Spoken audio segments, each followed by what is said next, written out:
والصلاة والسلام على أشرف الأنبياء والمرسلين وعلى آله وصحبه أجمعين. أشهد أن لا إله إلا الله وحده لا شريك له وأشهد أن محمدا عبده ورسوله لا نبي بعده.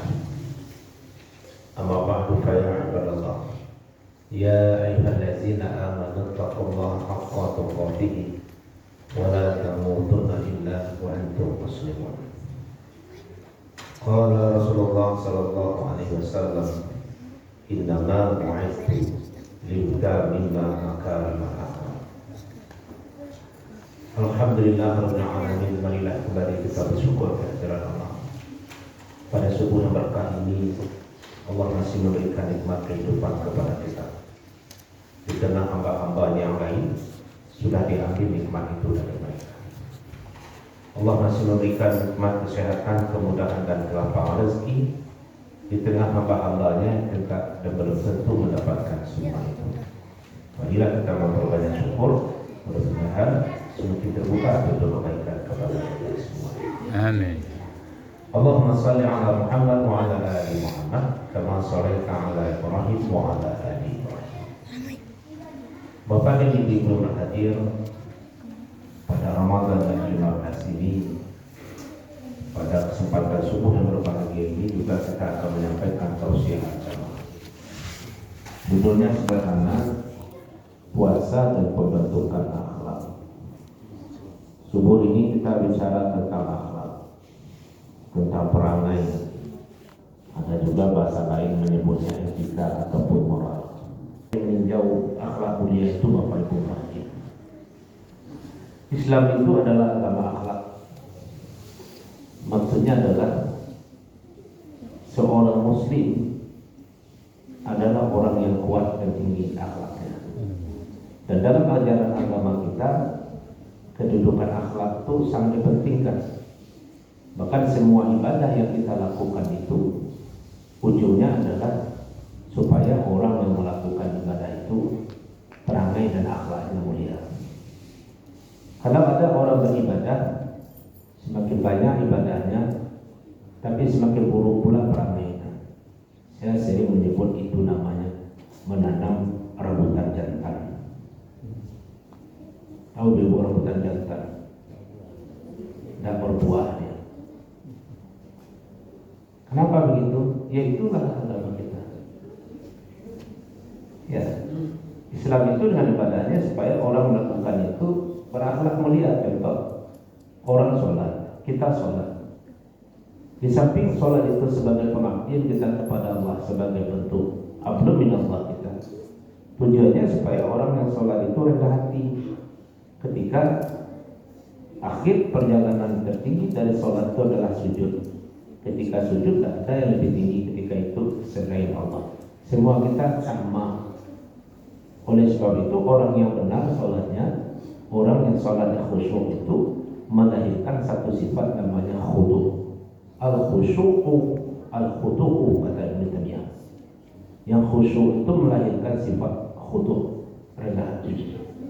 Jadi khusyuk itu khusyuk dalam sholat, tenang sholatnya, tapi hakikat dari sholatnya khusyuk itu melahirkan sifat khudu'. Khudu' itu rendah hati. Jadi ada orang yang sholatnya banyak dan terbilang sangat banyaknya, tapi hatinya membumbung, melambung seperti awan, maka termasuk itu rambutan jantan. Termasuk hendak berbuah. Akhlak adalah akhir perjalanan dari sebuah ibadah. Orang pergi haji, bagaimana kita mengukur hajinya itu mabrur atau tidak, dilihat dari perubahan akhlaknya. Kenapa? Karena dalam haji itu kita kan memanggil hati. Dan siapapun orangnya kalau sudah ihram cuma pakai baju putih, pakai itu pun tidak boleh terjadi. Ya kan? Putih simbol keputihan hati dan ketakwaan kepada Allah. Puasa juga begitu. Puasa yang kita jalan ini adalah tujuannya untuk membentuk akhlak yang baik. Bapak Ibu perhatian, seperti kita sebutkan tadi, Islam itu agama akhlak, maka pendidikan akhlak dalam Islam itu sangat luar biasa. Dan kemuliaan kita sebagai manusia pun itu terletak pada ketinggian akhlak. Laqad khalaqnal insana fi ahsani taqwim. Sungguh telah kami ciptakan manusia itu dalam ahsan, sebaik-baik. Tak ada lagi yang lebih baik daripada manusia. The best quality, itu manusia itu. Quality yang terbaik ciptaan Allah itu adalah manusia. Manusia itu siapa? Kita ini. Kita. The bestnya itu tidak ada lagi yang lain. Malaikat itu di bawah kita. Apalagi setan. Cuman kalau manusia jatuh perangainya, melorot akhlaknya, Umar dan Nahu asfala sabilin, dia akan kembali ke derajat yang paling bawah. Ulaika kal an'ami bal hum adall, bahkan bisa sama dengan binatang. Bukan sama lagi, bal hum adall, bisa lebih jelek dari binatang. Bayangkan itu kalau manusia tanggal hiasan hidupnya yaitu akhlak. 3 ekor sapi, sama beratnya, sama bagus bulunya, sama pula kesehatannya. Sama tak harganya Bapak Ibu? Sama tak? Sama. Sapi A 120.000 per kilo, sapi B juga begitu, sapi C juga begitu. Karena dinilai pada sapi itu dagingnya. Tapi tidak orang manusia hampir sama kayanya, hampir sama gagah dan cantiknya, sama pula ilmunya, pendidikannya, pangkatnya, belum tentu sama nilainya. Karena nilai pada manusia tidak pada hartanya, tidak pada ilmunya itu, tidak pada pangkatnya, tapi nilai manusia itu pada akhlaknya, perbuatannya. Inna Allah la yanzuru ila jasamikum wa la ila suwarikum walakin yanzuru ila qulubikum wa amalikum. Allah tidak melihat hambanya itu, tidak menilai hambanya dari ajasam, tubuh, perawakan yang besar, orang bagak, badan besar, apa saja yang dipegang bergetar, nah itu dinilai. Wala ila suwarikum, tidak pula wajahmu, penampakanmu yang mempesona Anda. Walakin yanzuru ila qulubikum wa amalikum, tapi yang dinilai itu adalah hatimu. Hatimu itu di mana letaknya? Ini hati kita. Maksudnya apa hati? Apakah hatinya yang termasuk hati khusumat atau enggak? Kalau hatinya itu sudah khusumat, kebencian aja dalam dirinya, walaupun parfumnya dari Paris, tetap juga busuk. Nah, ya Allah parfumnya dari Paris, tapi hati bermasalah, busuk. Tapi tidak berparfum, hati baik, mau orang dekat. Anda tidak berparfum, mau ada, tapi hati itu mau orang nak dekat awak. Itu manusia. Wa amalikum, dan perbuatan orang itu. Maka akhlak itu hiasan diri. Kalau kita ingin berhias, yang pertama hiasan yang tidak boleh lepas dari kita itu adalah akhlak. Bapak Ibu, hiasilah anak kita dengan yang pertama hiasan hidup itu adalah akhlak. Itu tanggung jawab kita. Tapi anak hamba Ustaz, hitam suruh boleh Ustaz. Kalau itu enggak. Kata pepatah Arab, "Idzal ma'u lam yadnas min al-lawmi qurduhu fa kullu rida'in yartadihi jamilun." Nah, apabila seseorang dirinya tidak dinodai oleh perbuatan yang buruk, maka apapun pakaiannya kelihatan indah. Jadi Ustaz Mintam tadi pernah ulang syukur, oh jangan sebut lagi. Kalau 11 jadi saya ini ya lebih berarti menawar. Tapi saya orangnya kan orang beriman, satu yang saya terima. Akhlak Bapak Ibu, akhlak. Jadi kalau ibu mencari menantu, dia hitam-hitam mesti takwa. Tapi barangnya jadi hitam luar dalam, sudah lah kulitnya hitam tabaka, di dalam black boleh lah, itu rugi kadang tuh. Akhlak. Kalau akhlak kita baik, sejarah kita disebut oleh manusia, diabadikan dalam catatan sejarah. Sampai meninggal awak disambutnya orang baru. Kuburan awak lewat orang di situ. Nah, kemari lewat ikut dulu Zanoma menjual Fatihah awak. Tumbuh di situ duri-duri yang tidak bermanfaat dicabut oleh orang, disiram oleh orang lain. Berdiri orang membacakan sepatah doa untuk dia. Kenapa? Apa kau ibuku dulu elok pada saya. Ingat, baik, suka membantu, suka menolong. Kadang jasanya untuk orang banyak. Disebut oleh orang pemimpin yang melekat hatinya di rakyat, memahami kebutuhan rakyat, mengerti, dicatat dalam sejarah kehidupan oleh rakyatnya. Jadi doa, doa, ya Allah ampunilah pimpinku dosa-dosanya. Takkan ada orang lain. Tapi kalau seseorang akhlaknya buruk sampai mati pun orang tidak mau. Hidup aja orang tidak mau mendekat sama dia. Keburukannya itu melimpah kepada yang lain-lain. Sampai ke kucing-kucingnya pun mendapat bala. Kucing saya datang ke rumah awak. Kucing saya kan itu mengusir. Kucing tidak ada masalah. Kucing biasa aja. Tapi terbawa arus oleh sejarah buruk tuannya. Ini apa ibu? Kucing pada cari jalan tol yang lain. Jangan lewat Ciko. Sampai ke ayamnya pun disebut ayam sialo yang berpokok sebut ke ayam sialo. Tidak mengerti orang lalu juga pokok juga. Ini apa ibu? Buruk tuannya seperti cincin di tangan. Tapi kalau akhlaknya baik, semuanya baik. Kucing siapa dah salat dia tu. Kucing siapa dia lagi makan, baru kucing apa dia kanyang pun yang bantu dengan itu. Dan dia cuma makan dulu. Ya tak? Kamu kan begitu. Begitulah hidup ini Bapak Ibu. Akhlak itu seperti cincin. Nih saya ulang lagi. Saya ini hitam ini. Alhamdulillah saya hitam. Pakai cincin ini jadi manis. Hitam manis. Nah itu makanya. Tapi mana cincin Ustaz? Saya tidak mau perlihatkan. Hitam tinggal ya? Nah, tinggal hitam lagi. Tapi ini mata ibu mau kali manis ya. Jangan bulan puasa. Artinya apa? Akhlak kita. Akhlak. Inilah yang keliru kita hari ini. Kita besarkan anak, kita didik anak, tapi hiasan dirinya kita abaikan. Kita bertanya anak, apa baju yang lecak dipakai? Bara cincin tadi laki di tangan. Semuanya beda apa yang terbaru. Ditanya sama anak, tapi tidak pernah anak perbaikilah akhlakmu. Ada, tapi tidak banyak. Itu kita sudah membiarkan anak hidup dalam kesengsaraan sejarah hidupnya nanti. Apa? Berpuasa ini Bapak Ibu mendidik akhlak kita. Kalau tidak ada akhlak dalam hidup, memang sudah luar biasa kita.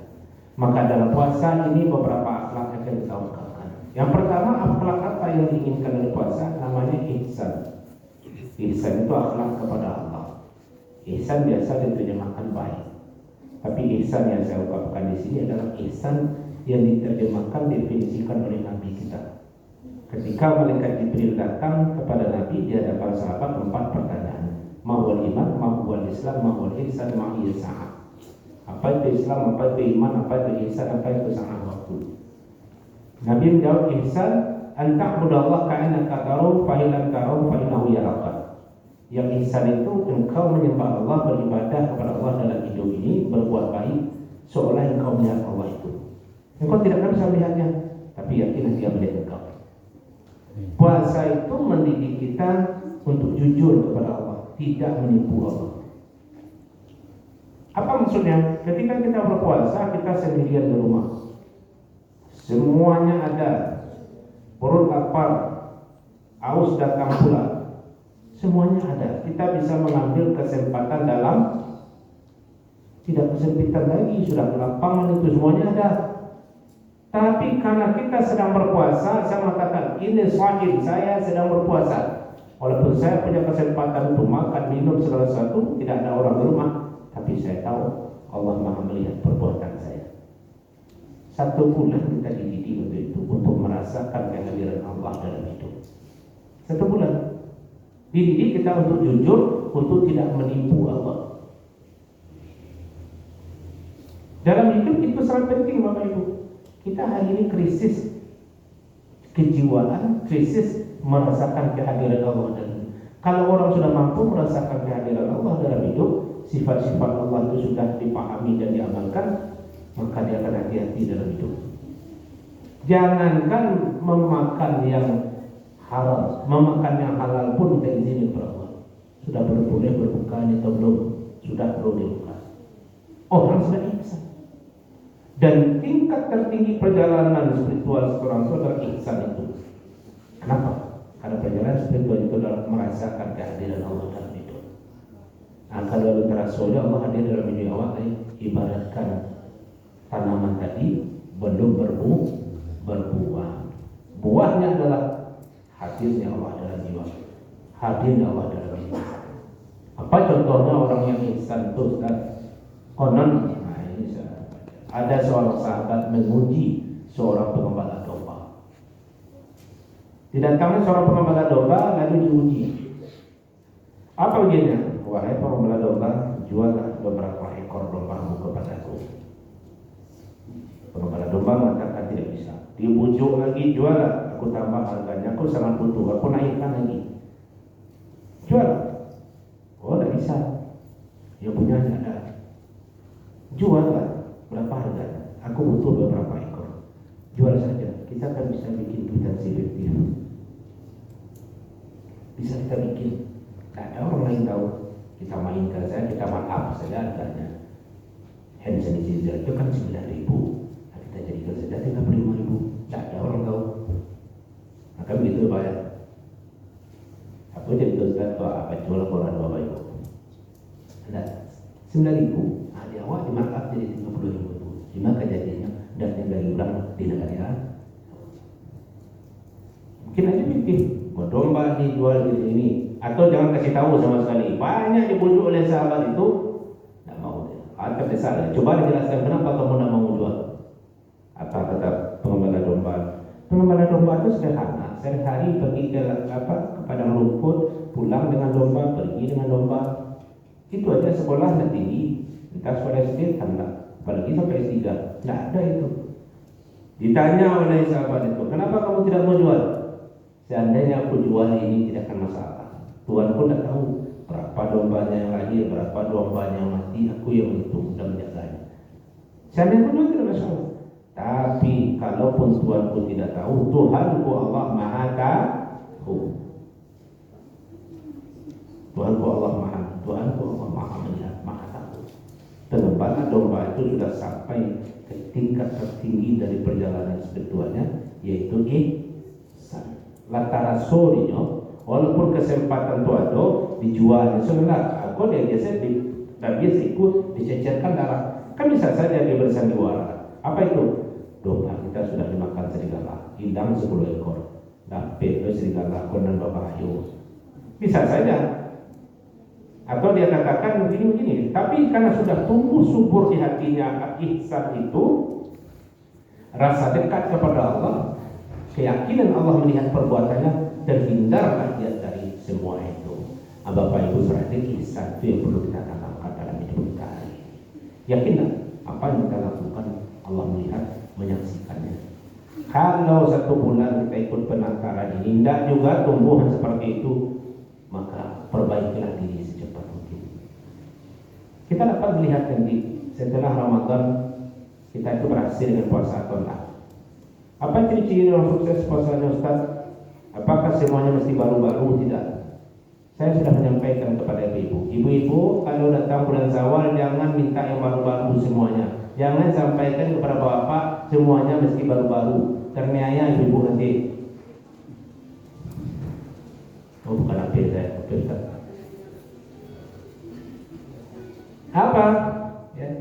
PDG. Jadi saya sampaikan tidak mesti baru-baru, tidak mesti baju baru, tidak mesti segala baru, semuanya tidak. Ya, tidak mesti baru semua. Khawatir saya bilang. Kalau ibu-ibu minta mesti baru semuanya, bapak-bapak senang ibu ternaik. Kenapa? Bapak kan pulang nanti bawa istri baru, baru ternaiknya ibu. Tidak. Bapak dia minta baru-baru dia berlepas kerayu, tidak. Nggak mesti baru, nggak mesti ayah anakku hari ini kita mau Ramadan, kamu habis, jangan desak orang tuamu beli baju baru, pakai yang lama. Ini sudah 9 tahun atau 10 tahun sudah pakai ini. Selama mau ceramah sih, kok udah mau diikut, ya kan? Tapi alhamdulillah saat itu nggak mau mencari saya ceramah di sini. Nah, kalau waktu itu terjadi perhatian malah itu salah itu saya taruh, nggak masalah. Ini kan untuk teman dingin ini, enggak. Biasa aja Bapak Ibu. Sederhana. Ciri-ciri orang yang sukses dengan Ramadan itu satu.